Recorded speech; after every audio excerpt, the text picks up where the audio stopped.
truck 1, report of a fire at 1175. Our study this year is focused on training fires.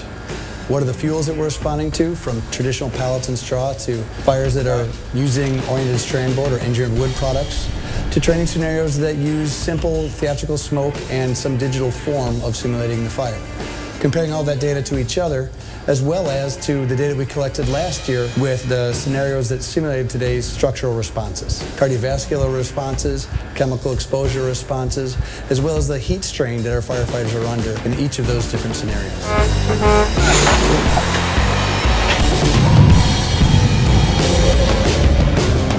The UL Firefighter Safety Research Institute is here to quantify the fire environment. We want to make sure that we're measuring everything that is happening, that those students are going through, including temperature, heat flux, gas concentrations. We are also monitoring video throughout.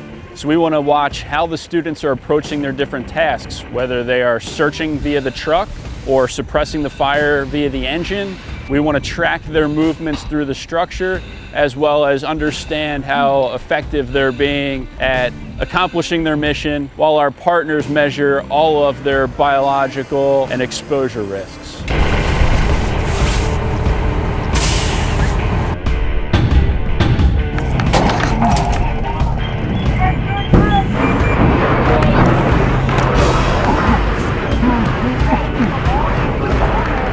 And what we're doing with the firefighters is looking at physiological responses throughout the scenarios using the WASP system developed by Globe.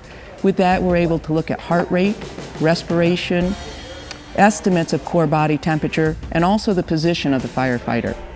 Before and after firefighting, we draw blood and look at blood pressure so that we can look at blood clotting and vascular function. And another important component of the research is that we're able to look at students with one exposure about a firefighting that simulates a typical scenario.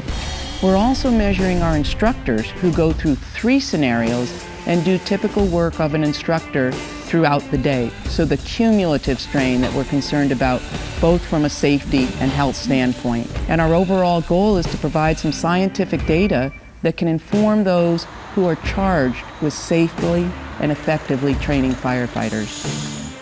While we may understand some of the safety risks that are involved with firefighting, we still don't fully understand what the potential burden is from the chemical exposures that they encounter on a regular basis. The way we're addressing this problem is by doing a variety of measurements during firefighting and after firefighting.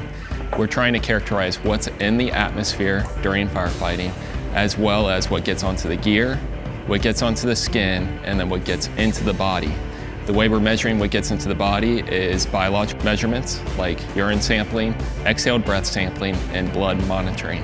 By collecting these samples both outside in the general environment as well as inside the body, we can make a determination as to how well the firefighters are being protected during these common types of training scenarios.